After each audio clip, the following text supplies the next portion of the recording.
اللہ ونعم الوکیل نعم المولا ونعم النصیر بسم اللہ الرحمن الرحیم الحمد للہ رب العالمین والصلاة والسلام والتحیۃ والاکرام علی النبی الامی القرشی الہاشمی البطحی التہامی الدافع جیشات الاباطیل والدامع صولات الاضالیل الخاتم لما سبق والفاتح لمن غلق المعلن الحق بالحق ابی القاسم محمد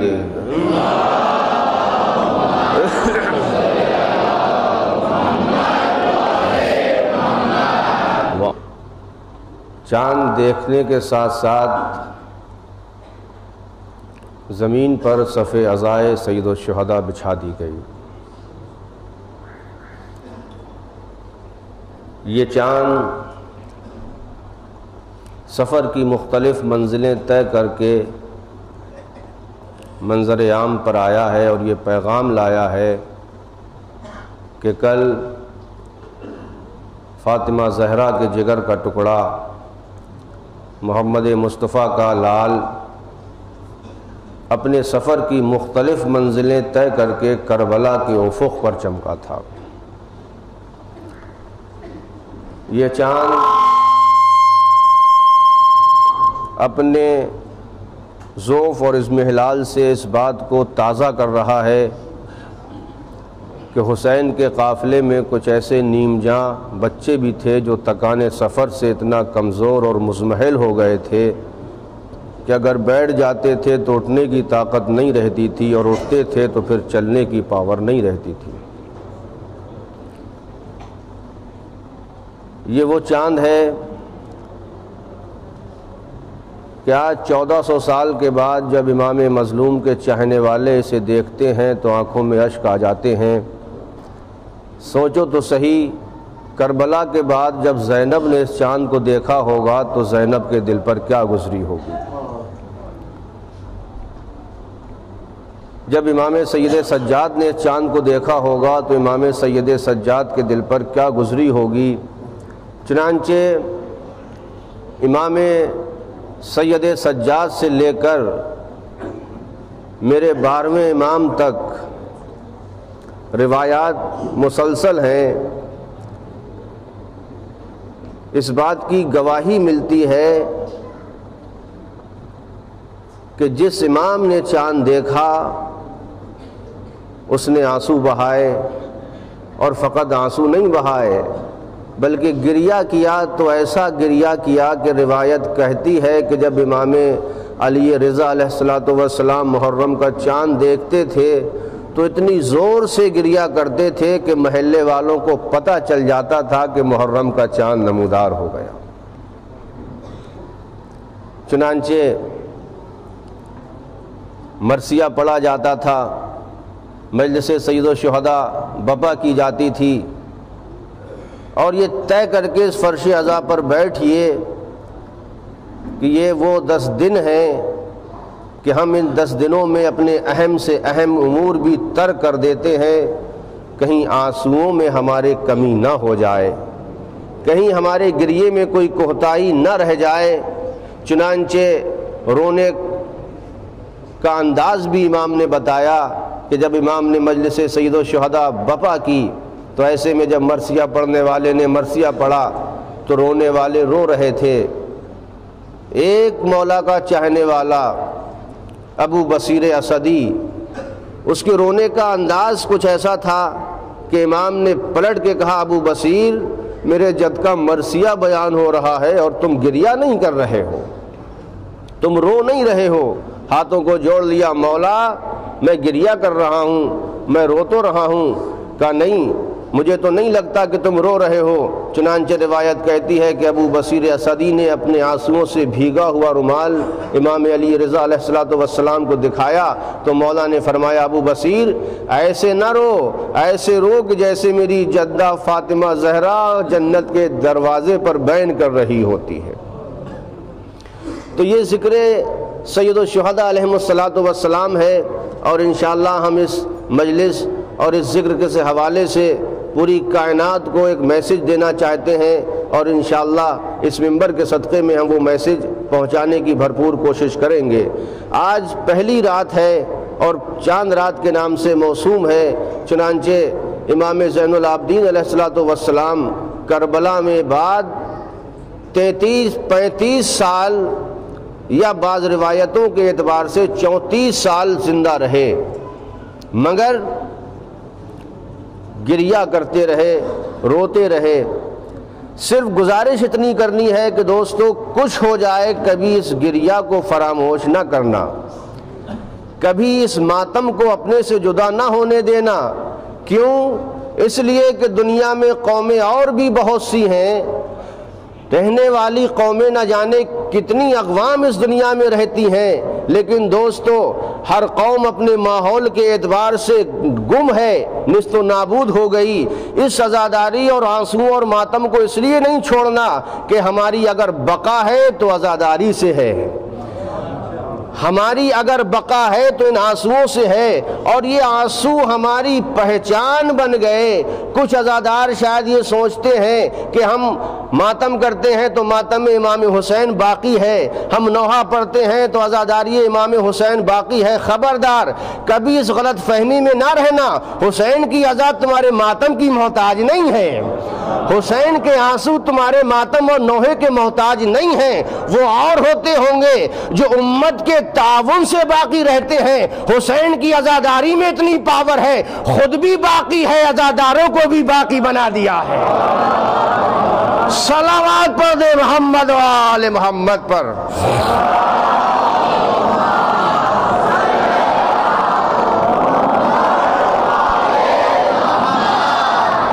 یہ کرم ہے عزاداری امام حسین علیہ الصلوۃ والسلام کا کہ آج ہماری پہچان بن گئی، بنی کہ نہیں بنی، ہمارے جینے کا مقصد بن گئی۔ کیوں؟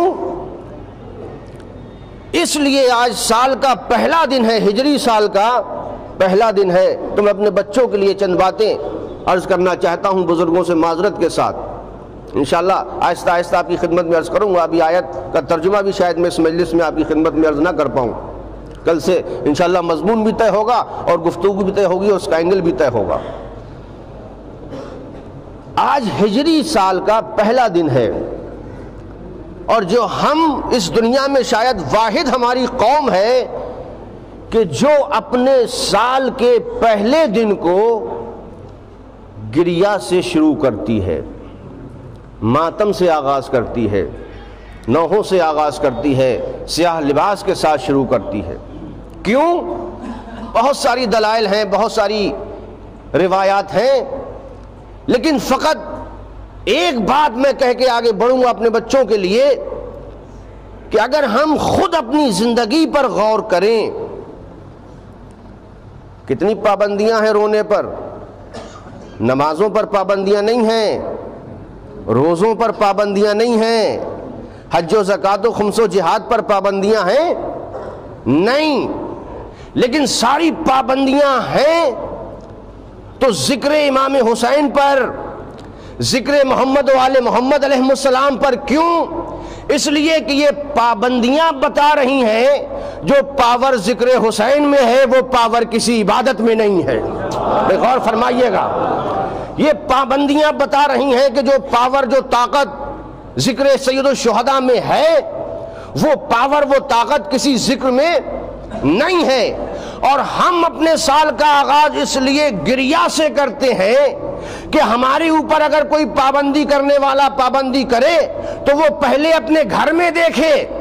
بچے کی فطرت ہے جب اس دنیا میں پہلا زندگی کا قدم رکھتا ہے تو بچہ روتا ہوا آتا ہے، بچے کو اس سے بحث نہیں، چاہے رونے والے کے گھر آئے یا مخالفت کرنے والے کے گھر آئے۔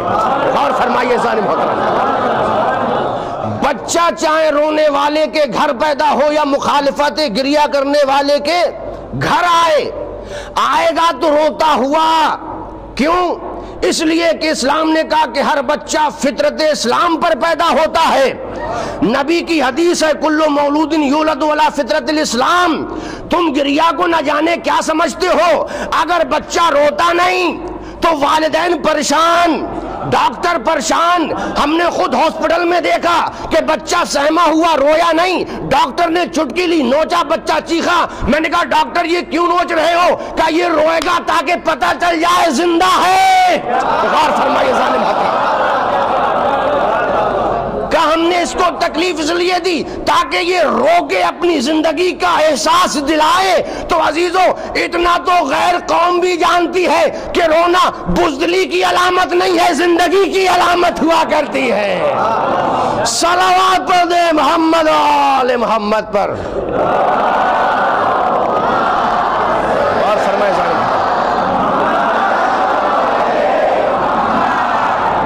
رونا زندگی کی علامت ہے. اچھا اس کے بعد آئیے تاریخ میں آئیے. میں بھی تاریخ اسلام کی بات نہیں کر رہا. دوسرے ادیان نے جو لکھا، ثبوت آدم جو سب سے پہلی کتاب لکھی گئی،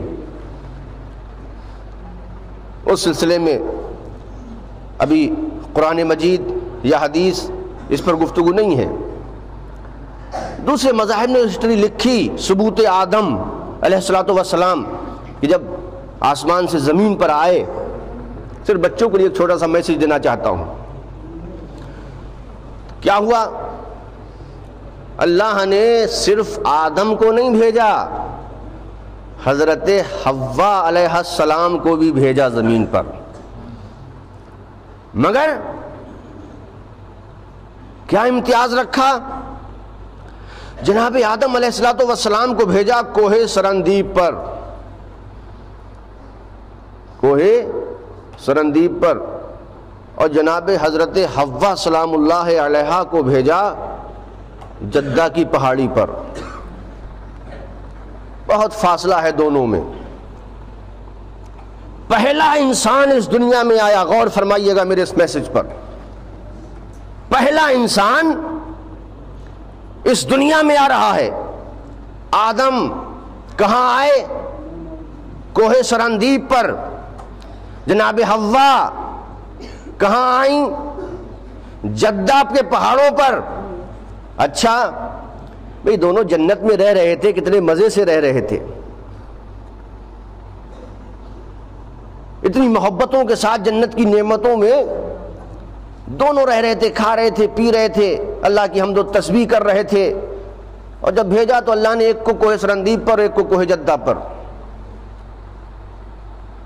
معبود ابھی تو اس زمین پر انسان نام کی کوئی شکل ہے ہی نہیں.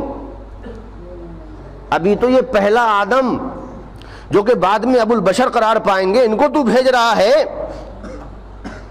اب دنیا کی تاریکی ہے، سناٹا ہے. معبود بہت اچھا ہوتا کہ جہاں آدم کو بھیجا تھا وہیں حوا کو بھی بھیج دیتا، یا تو دونوں کو کوہ سرندیب پر بھیج دیتا یا پھر دونوں کو کوہ جدہ پر. لیکن اللہ نے ایسا نہیں کیا.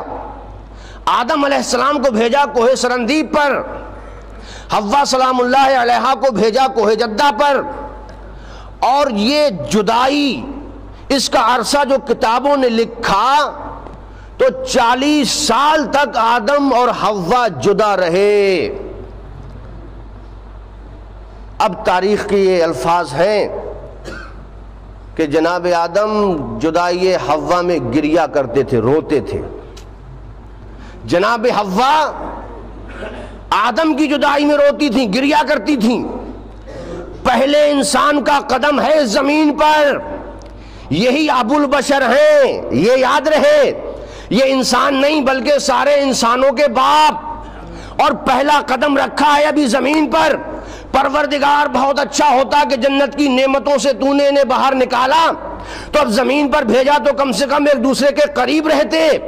آدم کا دل بہلتا تو حوا تھی، حوا کو دل بہلانا ہوتا تو آدم تھے. معبود مناسب نہیں ہے کہ یہ روتے ہوئے دنیا میں آئیں. وہ نبی ہیں ابو البشر، اور یہ ہے ان کی زوجہ ہیں ام البشر، وہ تمام انسانوں کے باپ، یہ تمام انسانوں کی ماں۔ پروردگار آواز دے گا اسی لیے تو میں نے آدم اور حوا کو الگ الگ جتارا تاکہ سلسلہ آدمیت کی جو تاریخ مرتب ہو اس میں یہ بات کھل جائے کہ انسانیت میں پہلے نبی کی زندگی کا آغاز گریا سے ہوا ہے۔ آدمی میں تاریخ نبوت میں پہلے نبی کی زندگی کا آغاز گریا سے ہوا۔ آدم ہے ابو البشر، سارے لوگوں کے باپ۔ اب باپ کی اگر اطاعت کرنا ہے تو دو طریقے کے بچے ہوتے ہیں، ایک فرما بردار، ایک نافرمان، ایک فرما بردار، ایک نافرمان۔ اب یہ مت دیکھو کون آدم کا فرما بردار ہے کون نافرمان ہے، بلکہ یہ دیکھو جو سیرت آدم پر عمل کر رہا ہے وہ فرما بردار ہے اور جو اس کے باہر جا رہا ہے وہ نافرمان ہے۔ صلوات پر دے محمد و آل محمد پر۔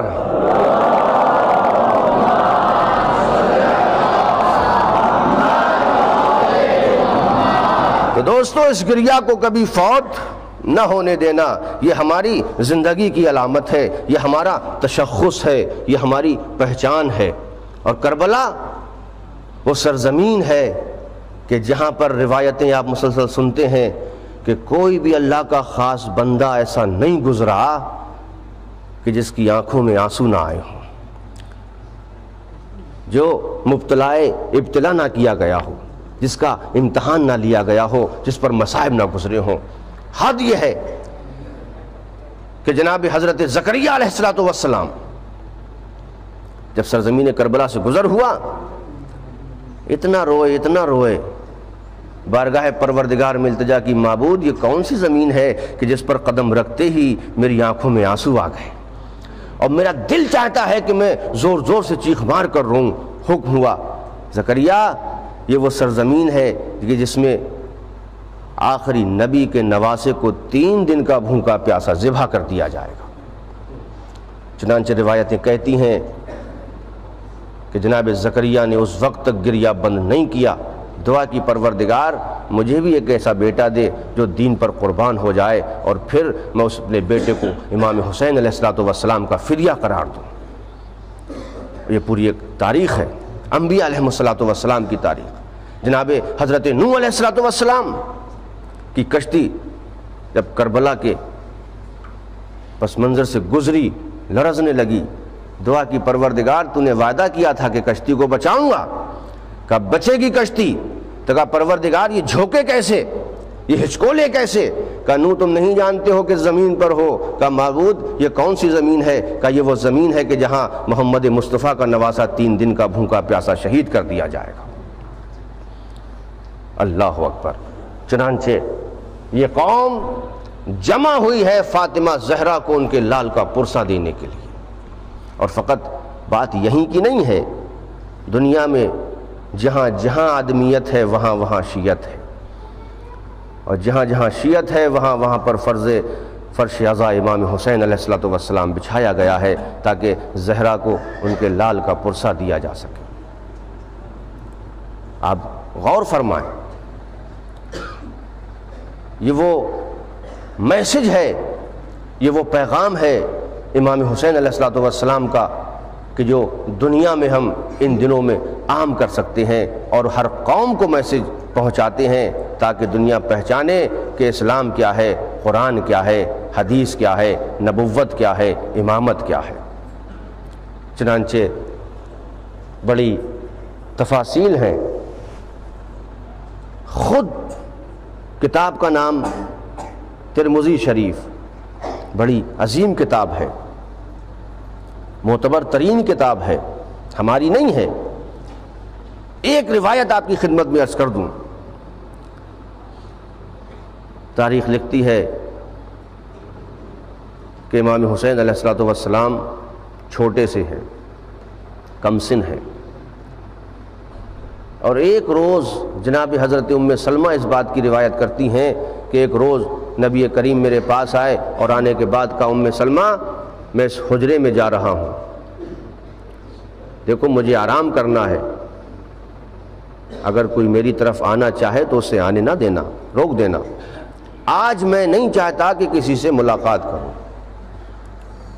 چنانچہ جناب حضرت ام سلمہ نے ایسا ہی کیا، دروازہ بند کر دیا، حضور اندر حجرے میں تشریف لے گئے، بیٹھ گئیں دروازے کے قریب، جو بھی آتا تھا جناب ام سلمہ اس کو واپس کر دیتی تھی۔ اتنے میں تاریخ لکھتی ہے کہ دروازہ کھلا تو ایک چھوٹا سا شہزادہ تیزی کے ساتھ حجرے کی طرف بڑھتا ہوا آیا۔ کون؟ حضرت امام حسین علیہ السلام۔ قریب تھا کہ حضور کے حجرے کے دروازے کو کھول دیتے۔ ام سلمہ اپنی جگہ سے کھڑی ہو گئیں، شہزادے تمہارے نانا نے آج منع کیا ہے، وہ کسی سے ملاقات نہیں کریں گے۔ حسین نے نانی کو، ام سلمہ کو دیکھا اور دیکھنے کے بعد بس ایک فقرہ کہا، نانی جان کیا حسین کو بھی ملنے سے منع کیا ہے؟ پاور سمجھیں اس فقرے کی، کیا حسین کو بھی منع کیا ہے اپنے پاس آنے سے؟ ام سلمہ نے کہا ہاں میرے لال، سب کو منع کیا ہے۔ غضب ہو گیا، حسین تو وہاں سے واپس آئے، مگر سرکار دو عالم نے حجرے کی دروازے کو کھول کے کہا ام سلمہ یہ تم نے کیا غضب کر دیا کہ میرے نواسے کو واپس کر دیا؟ یہ تم نے کیا غضب کر دیا ام سلمہ؟ ہاتھوں کو جوڑ لیا، کانپ اٹھیں، یا رسول اللہ گستاخی معاف ہو، مجھے نہیں خبر تھا، مجھے نہیں پتا تھا کہ دوسرے اور ہیں اور حسین اور ہیں۔ کہا جاؤ میرے لال کو بلا کے لاؤ۔ ام سلمہ آگے بڑھیں اور آگے بڑھنے کے بعد ہاتھوں کو جوڑ کے شہزادے سے کہا نانا یاد کر رہے ہیں۔ ایک مرتبہ حسین نے فقرہ کہا، آپ نے تو کہا تھا کہ نانا آج کسی سے نہیں ملیں گے۔ کہا نہیں وہ میری غلطی تھی، میری کوتاہی تھی، نہیں میرے شہزادے تمہیں چلنا پڑے گا۔ امام حسین آئے، بس دوستو روایت نے کیا منظر پیش کیا ہے۔ امام حسین علیہ السلام کو آغوش میں دیا، رسول نے آغوش میں لیا اور لینے کے بعد حجرے میں گئے، کواڑوں کو بند کیا، ام سلمہ سے کہا ام سلمہ یہیں بیٹھ جاؤ، اب اگر کوئی اندر آئے تو اسے آنے نہ دینا۔ چنانچہ پھر ام سلمہ فرماتی ہیں کہ میں نے دیکھا، تھوڑی دیر بیٹھی رہی، پھر میں نے سنا کہ ایک مرتبہ سرکار دو عالم چیخ مار کر روئے۔ آواز اتنی بلند تھی کہ میرے کانوں میں جب رونے کی آواز آئی تو ام سلمہ اپنی جگہ سے کھڑی ہو گئیں اور دروازے کے قریب آ کے کہا یا رسول اللہ کیا رونے کی وجہ پوچھ سکتی ہوں؟ ایک مرتبہ حضور نے فرمایا ام سلمہ دروازہ کھول دو۔ عزیزو دروازہ کھولا گیا۔ ام سلمہ کہتی ہیں کہ میں نے کیا دیکھا، حضور لیٹے ہوئے ہیں، امام حسین سینے پر ہیں اور دونوں ہاتھ مٹھیاں حضور کے بند ہیں، ایک مرتبہ روتے جاتے ہیں اور حسین کو بوسہ دیتے جاتے ہیں۔ ام سلمہ فرماتی ہیں کہ میں نے کہا کیا ہو گیا، ابھی تو آپ دونوں خوش و خرم تھے، ابھی کیا ہو گیا؟ ایک مرتبہ جناب رسول خدا نے فرمایا ام سلمہ غضب ہو گیا، میں حسین کو سینے پر لیٹ کے پیار ہی کر رہا تھا کہ آسمان سے جبریل آ گئے، آسمان سے جبریل نازل ہو گئے۔ کہا کیا کہا جبریل نے؟ کہا جبریل نے کہا ہے اے محمد اللہ کا پیغام ہے، اللہ کا سلام ہے کہ آپ اس بیٹے کو بہت پیار کرتے ہیں۔ کہا ہاں۔ کہا تو صحیح، آپ کا بھی اس راہ میں اتنا عظیم امتحان ہے کہ آپ کا یہ لال 3 دن کا بھوکا پیاسا ذبح کر دیا جائے گا۔ چنانچہ حضور نے فرمایا ام سلمہ یہ میرے ہاتھوں میں وہ مٹی ہے جو کربلا سے جبریل نے میرے ہاتھوں میں لا کے دے دی ہے۔ عزیزو روتے رہے۔ ایک بات یہاں پر قابل غور ہے کہ اگر رسول خدا کے چیخنے کی آواز اتنی بلند نہ ہوئی ہوتی تو ام سلمہ تک کیسے جاتی؟ ام سلمہ کا حجرے کے باہر آواز کو سننا اس بات کی دلیل ہے کہ حضور حسین کی خبر شہادت پر چیخ مار کر روئے، صرف خبر شہادت پر چیخ مار کر روئے۔ تو دوستو اگر خبر شہادت پر نبی چیخ مار کر رو سکتے ہیں تو بعد شہادت امام حسین اگر ہم چیخ مار کر روئیں تو پھر یہ سیرت محمد مصطفیٰ کے خلاف کیسے ہو سکتا ہے؟ چنانچہ بات طے ہو گئی، نبی کا نواسہ 3 دن کا بھوکا پیاسا شہید ہو جائے گا۔ بڑی طولانی روایت ہے، عزیزو سنیں اور غور سے ذرا سماعت فرمائیں۔ چنانچہ جب بات ہوتے ہوتے فاطمۃ الزہرا کو خبر ہوئی کہ میرا بیٹا حسین 3 دن کا بھوکا پیاسا شہید کر دیا جائے گا تو تاریخ کہتی ہے کہ آ گئیں مچل کے اپنے بابا کی خدمت میں، اور کچھ نہیں پوچھا، بس ایک بات کہ بابا میرے لال پر روئے گا کون، میرے بچے پر آنسو کون بہائے گا، گریہ کون کرے گا۔ عزیزو، حضور اکرم صلی اللہ علیہ وآلہ وسلم نے ارشاد فرمایا، بیٹا مت گھبرا، خدا ایک قوم کو پیدا کرے گا جس کے بچے تیرے بچوں کا ماتم کریں گے، جس کے جوان تیرے جوانوں کو روئیں گے، جس کی عورتیں تیری عورتوں کا پرسہ دیں گی۔ عزیزو، زہرا کی دعا ہے یہ قوم، ہم اسی لیے رونے ہی کے لیے شاید پیدا کیے گئے ہیں، اسی لیے تو جب چاند نکلتا ہے تو ہماری آنکھوں سے آنسو چھلک اٹھتے ہیں، فرش عزا امام حسین علیہ السلام بچھا دیتے ہیں۔ بس دوستو، روایت تمام ہو رہی ہے، چند فقرے سنیں، ابھی ہمیں آگے بھی جانا ہے۔ عزیزو، یہ بات طے ہو گئی، حسین شہید ہو جائیں گے، زہرا کو اطمینان ہو گیا کہ ایک قوم پیدا ہوگی، ایک قوم رہے گی جس کے بچے بچوں پر روئیں گے، جوان جوانوں پر روئیں گے۔ ایک مرتبہ فاطمہ زہرا نے اس موقع کی تلاش میں رہیں کہ کب جتن ایک جگہ پر تشریف فرما ہو، حضور بھی بیٹھے ہیں، علی مرتضیٰ بھی ہیں، حسن مجتبیٰ بھی ہیں، فاطمۃ الزہرا بھی ہیں۔ عزیزو، روایت کہتی ہے کہ فاطمہ زہرا کی آغوش میں امام حسین علیہ السلام ہیں۔ فاطمہ زہرا صلوات اللہ علیہا نے ایک مرتبہ کچھ نہ جانے کیا حسین کے کان میں کہا کہ بچہ اپنی جگہ سے اٹھا اور اٹھتے اٹھتے جا کے حضور کی خدمت میں ہاتھوں کو جوڑ کے ننھا شہزادہ کھڑا ہو گیا اور عہد لیا، نانا آپ تو شافع محشر ہیں۔ نبی کریم نے حسین کو دیکھا، انداز دیکھا، کہا کیا کہنا چاہتے ہو میرے لال؟ کہا نانا آپ تو شافع محشر ہیں، صرف ایک چیز کا مطالبہ کرنے آیا ہے آپ کا نواسا۔ کہا کیا کہنا چاہتے ہو میرے لال؟ کہا نانا آپ شافع محشر ہیں نا، آپ یہ بتائیے جو لوگ میرے اوپر آنسو بہائیں گے آپ ان کو کیا عطا کریں گے، جو مجھ پر گریہ کریں گے آپ ان کو کیا دیں گے؟ نبی کریم نے ارشاد فرمایا، میرے لال سب سے پہلے محشر میں تیرے عزاداروں کی شفاعت کروں گا، سب سے پہلے محشر میں تیرے عزاداروں کی شفاعت کروں گا۔ عزیزو، اس کے بعد روایت کہتی ہے بچہ مڑا علی مرتضیٰ کی طرف اور اپنے باپ کی خدمت میں سر جھکا کے کھڑا ہو گیا، بابا آپ تو ساقی کوثر ہیں۔ کہا میرے لال کیا کہنا چاہتا ہے؟ کہا بابا میرے عزاداروں کو آپ کیا انعام عطا فرمائیں گے؟ کہا میرے لال تیرے عزاداروں کو سب سے پہلے جام کوثر سے سیراب کروں گا۔ عزیزو، بھائی کی طرف متوجہ ہوا، آپ تو سردار جوانان جنت ہیں۔ ایک مرتبہ حسن نے کہا میں تیرے عزاداروں کو سب سے پہلے جنت میں داخلہ دوں گا۔ بس دوستو، روایت ختم ہو رہی ہے، تاریخ کہتی ہے کہ جب حسین نانا کی طرف گئے تو ایسے جا رہے تھے کہ جیسے کوئی شہنشاہ جا رہا ہو، جب باپ کی طرف گئے تو کوہ وقار کی طرح گئے، جب بھائی کی طرف گئے تو بڑی آہستہ آہستہ گئے، لیکن جیسے ماں کی طرف متوجہ ہوئے اب حسین ماں کی طرف ایسے دوڑے کہ جیسے بچہ ماں سے لپٹتا ہے، اور گلے میں بائیں ڈال کے کہا اماں آپ میرے عزاداروں کو کیا انعام دیں گی؟ زہرا نے گلے سے چمٹا کے کہا اے میرے لال، ارے تیری دکھیا ماں کیا دے سکتی ہے، جنت کے دروازے پر بال بکھیر کے بیٹھ جاؤں گی جب تک ایک ایک عزادار نہ آ جائے گا۔ اے میرے لال، تیری ماں وعدہ کرتی ہے اس وقت جنت میں داخلہ نہیں کرے گی۔ عزیزو، بات طے ہو گئی۔ عزیزو، پنجتن پاک علیہ السلام عزاداروں کی شفاعت کے لیے محشر میں ہماتن رہیں گے۔ عزیزو، بڑے خوش قسمت ہیں وہ لوگ کہ جن کی آنکھوں سے دو آنسو نکل جائیں۔ آج چاند رات ہے، آج چاند رات ہے، پہلی محرم کی شب ہے۔ عزیزو، 28 رجب کو کربلا کی طرف حسین علیہ السلام نے قصد کیا ہے، اور 28 رجب کو امام حسین نے مدینہ چھوڑا ہے۔ کیا عالم رہا ہوگا، کیا ماحول رہا ہوگا۔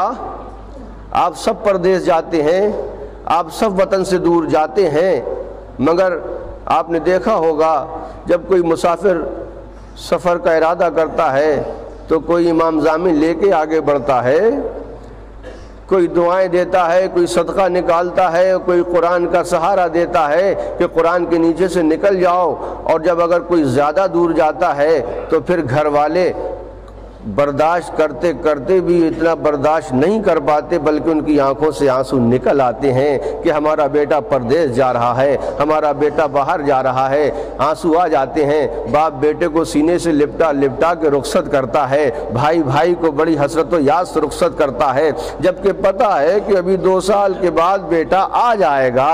عزیزو، ہم نے رخصتی دیکھی ہے، سب سفر کرتے ہیں، سب جاتے ہیں، مگر دوستو ایسے جانے والوں کے لیے جب آنسو بہائے جا سکتے ہیں کہ جنہیں لوٹنے کی امید ہوتی ہے، تو دوستو سوچو تو صحیح، اگر کوئی ایسا مسافر جا رہا ہو جس کے واپس آنے کی کوئی امید نہ ہو تو پھر کتنا گریہ ہوگا۔ بس تاریخ نے لکھا جب امام حسین مدینہ چھوڑ رہے تھے تو عورتوں اور مردوں کی بات نہیں، مدینے کے در و دیوار رو رہے تھے، آنسو بہا رہے تھے، حسرت و یاد سے نواز رسول کو دیکھ رہے تھے۔ عزیزو، حضرت ام ہانی جن کو امام حسین علیہ السلام کی سگی پھوپھی ہیں، حضرت علی علیہ السلام کی سگی بہن ہیں، آئی ہیں گریہ کرتی ہوئی، میرے لال میں نے سنا ہے کہ تو سفر پہ جا رہا ہے، میں نے سنا ہے کہ تو پردیس جا رہا ہے، میرے لال میں منع تو نہیں کرتی لیکن کچھ دن اپنے سفر کو ملتوی کر دے۔ کہا کیوں پھوپھی اماں؟ کہا اس لیے کہ جب سے تو سفر کے لیے آمادہ ہوا ہے میں اپنے گھر کے آنگن میں کچھ عورتوں اور بچوں کے رونے کی آواز سن رہی ہوں، اس لیے کہ نہ آواز کے اوپر یہ مجھے پتہ چل جاتا ہے کہ کوئی عظیم حادثہ ہمارے اوپر رونما ہونے والا ہے، اس لیے کہ جب تیرے نانا کی رحلت کا وقت تھا تب بھی میں نے کچھ رونے والیوں کی آوازیں سنی تھیں، اور یہ رونے والی بھی عجب ہیں کہ ان کی صورتیں دکھائی نہیں دیتی۔ جب علی کا زمانہ رحلت قریب تھا تب بھی میں نے ان کے رونے کی آوازیں سنی تھیں۔ یاد ہے کہ جب فاطمہ زہرا دنیا سے رخصت ہونے والی تھیں اس سے پہلے بھی میں نے ان کے گریہ کی آواز سنی، جب تیرا بھائی دنیا سے رخصت ہونے والا تھا جب بھی ان کے گریہ کی آواز سنی۔ اے حسین، میں کئی دنوں سے رونے کی آواز تو سن رہی ہوں مگر کوئی دکھائی نہیں دیتا۔ حسین نے کہا اے پھوپھی اماں، ارے آپ نہیں جانتی یہ جناتوں کی عورتیں ہیں جو اہل بیت اپنے وطن سے جا رہے ہیں ان پر آنسو بہا رہی ہیں، یہ رونے والی دکھائی نہیں دیتی۔ حسین کا غم انسانوں نے نہیں جنات بھی مناتے ہیں، آنسو بہاتے ہیں، عزاداری کرتے ہیں۔ بس عزیزو، کیا ماحول رہا ہوگا مدینے کا اس وقت جب امام حسین علیہ السلام رخت سفر باندھے ہوئے ہوں گے۔ بس دوستو، کس شان سے حسین ابن علی کربلا کی طرف سفر کر رہے ہیں، کس انداز میں باپ کے لحد سے خدا حافظ ہوئے، نانا کے مرکت کو خدا حافظ کہا، اماں کے لحد کو خدا حافظ کہا، بھائی کے مزار کو خدا حافظ کہا، مگر ہاں کس انداز سے آتے آتے کہا اب رخت سفر باندھا جائے۔ عباس کو حکم دیا، حضرت زینب سلام اللہ علیہا نے یہ پوری ذمہ داری کو سنبھالا، اور تاریخ کہتی ہے کہ امام حسین قناتیں لگوا کے مسند نشین ہو گئے۔ حسین اپنے قافلے کو لے کے جا رہے ہیں، کربلا کی طرف رخ کر کے حسین آگے بڑھ رہے ہیں، مدینے کو خدا حافظ کر رہے ہیں۔ نانا کے مزار پہ آ کے حسین نے کہا ہوگا نانا معاف کرنا، اب حسین آپ کے مزار پر چراغ جلانے کے لیے نہیں آئے گا۔ اماں کو خدا حافظ کہا ہوگا مادر گرامی معاف کرنا، اب حسین آپ کی لحد پر حاضری دینے نہ آ سکے گا۔ عزیزو، اس انداز سے امام حسین ایک ایک سے رخصت ہو رہے ہیں، اور کیا انداز رہا ہوگا، کتنا کوہرام برپا ہوگا حسین مظلوم کے بیت الشرف میں کہ حسین مسند نشین ہیں۔ حمید ابن مسلم کہتا ہے کہ میں نے دیکھا امام حسین علیہ السلام مسند نشین ہیں، عباس بھی ہیں، حضرت علی اکبر بھی ہیں، اور ایسے میں کچھ ناقے لائے جاتے ہیں اور ناقے پر سامان بار کیا جاتا ہے اور ناقے آگے بڑھا دیے جاتے ہیں، اور جب ناقے آگے بڑھ جاتے ہیں تو کچھ اور ناقے آتے ہیں اور ان ناقوں پر کچھ مستورات آتی ہیں، ان کے رشتہ دار آگے بڑھتے ہیں اور وہ ان مستورات کو ناقوں پر سوار کرا دیا جاتا ہے، ناقے آگے بڑھا دیے جاتے ہیں۔ عزیزو، حمید کہتا ہے ایسی رخصتی کے عالم میں نے دیکھا کہ حسین کے دروازہ کھلا، ایک شہزادی 18 کنیزوں کے جھرمٹ میں باہر آئی آنے کا انداز دیکھ کر یہ جلال تھا کہ امام حسین علیہ السلام مسند سے کھڑے ہو گئے، آواز دی میرے اللہ بھیا عباس آگے بڑھو، بہن کو سوار کراؤ، اکبر آگے بڑھو، پھپھی اماں کو سوار کراؤ، عزیزو ادھر سے عباس بڑھے، ادھر سے اکبر بڑھے، ادھر سے قاسم کو آواز دی قاسم آگے بڑھے، شہزادی آگے بڑھ رہی ہیں، ناقہ لایا گیا، ہماری سجی ہوئی ہے۔ عزیزو روایت کہتی ہے کہ جناب حضرت علی اکبر علیہ السلام نے اتنا کیا کہ محمل کا پردہ اپنے ہاتھ سے اٹھایا، عباس نے اپنے زانو جھکا دیے، قاسم نے نالین مبارک میں ایک مرتبہ محمل میں سجا دی رکھ دی ایک طرف، اور بڑی شان کے ساتھ زینب کو ہماری میں سوار کرا لیا۔ عباس نے اپنے زانو خم کر دیے، شہزادی اس پر پاؤں رکھ کے محمل تک پہنچ جاؤ، میں کہوں گا ابھی 28 رجب کا مدینہ ہے۔ اے شہزادے علی اکبر، اے غازی عباس، اپنی بہن کو بڑی عزت و شان و شوکت سے گھوڑے اونٹ پر سوار کرایا جا رہا ہے۔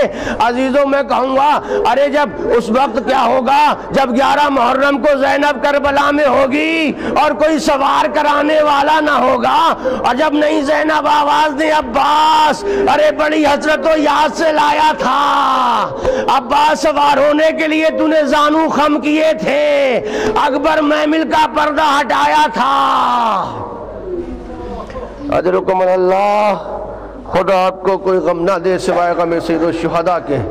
بس عزادارو، قافلہ چل رہا ہے، رخصتی کے لیے آمادہ ہے، بیویوں کو رخصت کیا جا چکا۔ عزیزو بڑی مصیبت ہے، بڑی مشکل منزل یہ ہے، جناب حضرت فاطمہ صغریٰ خاص کر کے آپ احساسات کیجئے اس بات کا کہ بچیوں سے زیادہ پیار ہوتا ہے والدین کو، بھائی کے مقابل بہن سے زیادہ پیار ہوتا ہے، بہن بھائی سے زیادہ پیار کرتی ہے کہ نہیں کرتی ہے؟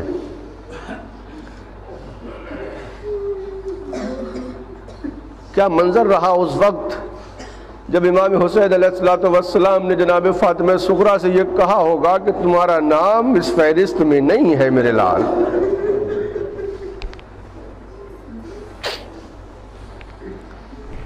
28 رجب کو قافلہ نکلا ہے، یہ ذہن میں رہے۔ کیا کرے فاطمہ صغریٰ؟ صحن خانہ میں کھڑی ہوئی، جو بیوی جاتی تھی بڑی حسرت و یاد سے فاطمہ صغریٰ دیکھتی تھی۔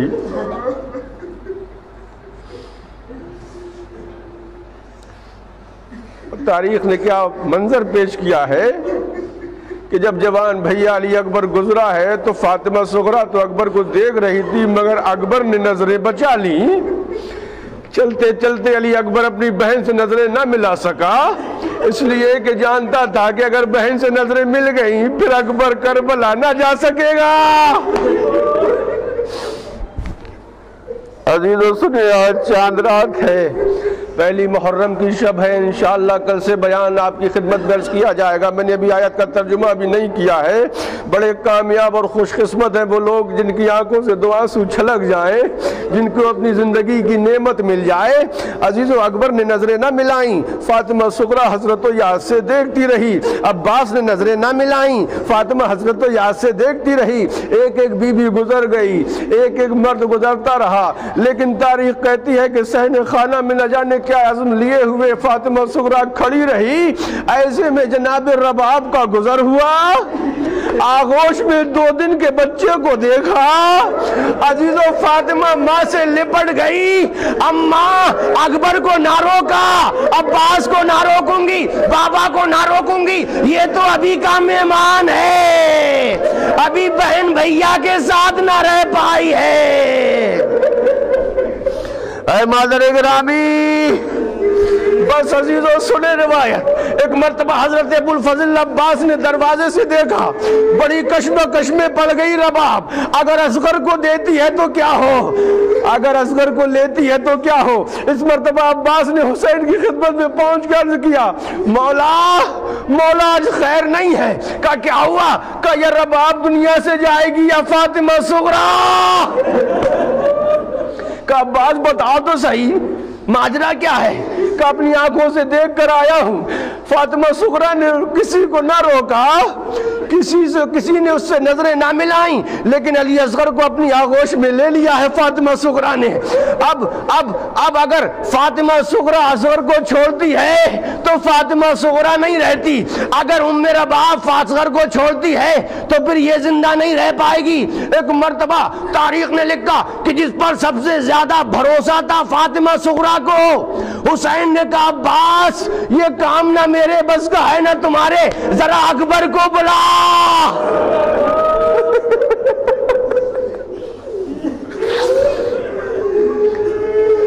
عباس اجرکم اللہ، میرے لال عباس ذرا اکبر کو بلا۔ عزیزو جناب حضرت علی اکبر تشریف لائے۔ جی بابا کیا حکم ہے؟ کہ میرے لال سامنے جا، اپنی بہن کو سمجھا۔ جو اکبر ابھی تک اپنی بہن سے نظریں نہ ملا سکا تھا، وہ اب وقت کا امام حکم دے رہا ہے، اب اس کا باپ حکم دے رہا ہے میرے لال یہ کام تجھے کرنا ہے۔ اکبر کیا کریں؟ بڑی مشکل میں ہے، کیسے بہن کو سمجھائیں؟ عزیز و الفاظ نہیں تھے۔ تاریخ نے اتنا منظر پیش کیا کہ کچھ نہ کیا، اور جانے کے بعد اپنی بہن کے قریب جا کے اکبر رونے لگے، اکبر گریہ کرنے لگے، بہن سے کچھ نہ کہہ سکے، رونے لگے، گریہ کرنے لگے۔ ایک مرتبہ جیسے ہی جوان بھائی کی آنکھوں میں بہن نے آنسوؤں کو دیکھا، گھبرا گئی، مچل گئی۔ اے اکبر، ارے مدینے میں میری موجودگی میں میں کیسے برداشت کروں کہ میرے بھیا کی آنکھوں میں آنسو آ جائیں؟ میں کہوں گا فاطمہ صغریٰ، ارے مدینے میں جس بھائی کی آنکھوں میں آنسو نہ دیکھ سکیں، ارے کاش کربلا میں ہوتی۔ وہی جوان بھیا ہے، کلیجے میں برچی کا پھل ہے، خون میں ایڑیاں رگڑ رہا ہے۔ حضرکم اللہ، خدا آپ کو کوئی غم نہ دے سوائے غم سید الشہداء کے۔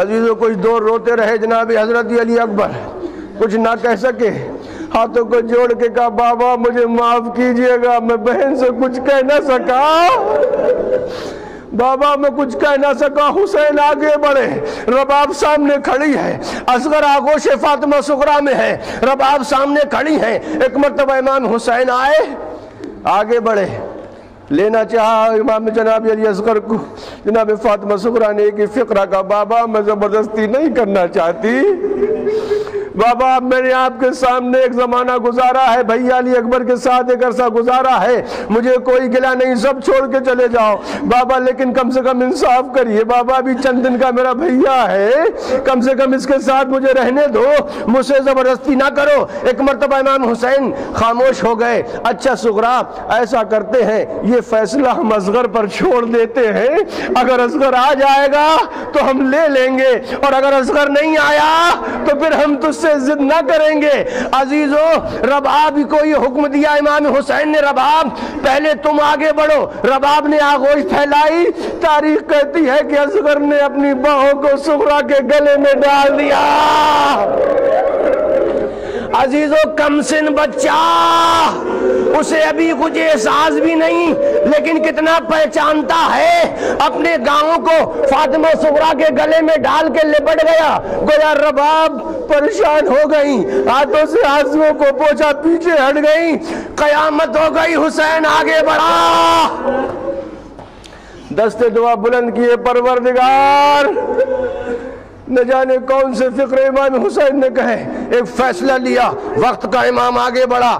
آگے بڑھنے کے بعد آغوش کو نہ پھیلایا، علی اصغر کے کان میں کچھ کہا، جیسے ہی کان میں کچھ کہا، ایک مرتبہ تاریخ لکھتی ہے کہ علی اصغر نے ہومک کے بہن کی آغوش کو چھوڑ دیا، اپنے باپ کی آغوش میں آ گئے علی اصغر۔ عزیزو فاطمہ صغریٰ گریہ کرنے لگی، بابا آپ نے میرے بھیا کے کان میں کیا کہہ دیا؟ عزیزو حسین نے فکر تو نہ دہرائے، لیکن میرا دل کہتا ہے حسین نے ضرور کہا ہوگا، اے میرے لال اگر مدینے میں رہ گیا تو دین نامکمل رہ جائے گا، ارے تیرا نام بھی فہرست شہداء میں ہے۔ اصغر چلے، رخصت ہو گئے۔ امام حسین علیہ السلام اپنی آغوش میں لے کے علی اصغر کو چلے، 7 مرتبہ فاطمہ صغریٰ نے امام حسین کو اپنا واسطہ دے کے روکا ہے، اے بابا میری بیماری کا واسطہ ایک مرتبہ اور زیارت کرا دو، بابا میری بیماری کا واسطہ ایک مرتبہ اور زیارت کرا دو۔ 7 مرتبہ تاریخ کہتی ہے فاطمہ صغریٰ نے امام حسین علیہ السلام کو روکا ہے، اور ہر موقع پر امام حسین کے قدم ٹھہرے اور آواز دی، صغریٰ اپنے بھیا کی زیارت کر لے۔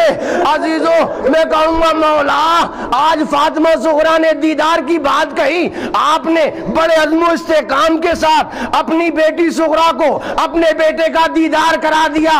اے مولا، ارے 10 محرم کو کیا کریے گا جب دروازے پر آپ آواز دیں گے رباب اپنی امانت لے جا، تو سکینہ تڑپ کر آ جائے گی، اے بابا مجھے پانی نہ پلایا۔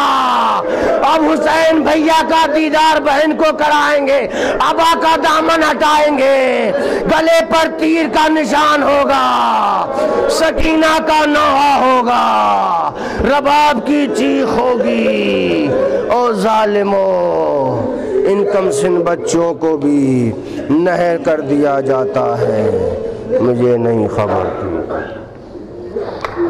سیعلم الذین ظلموا ای منقلب ینقلبون، علی لعنۃ اللہ علی القوم الظالمین۔ الہی و سیدی، معبود ہماری اس عظیم عبادت عزا کو قبول فرما، پروردگار ان آنسوؤں کے صدقے میں ہمارے گناہ کبیرہ اور صغیرہ کو معاف فرما، پروردگار ہمیں زیادہ سے زیادہ نیکیاں کرنے کی توفیق عطا فرما۔